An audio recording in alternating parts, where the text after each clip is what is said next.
这首歌叫做《落雨声》。《落雨声》是由周杰伦作曲，方文山作词。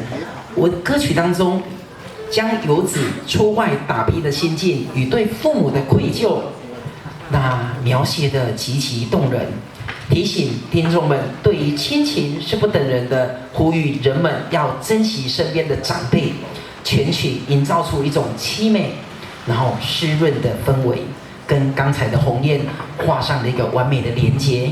现在就让我们一起来欣赏这首《落雨声》，掌声。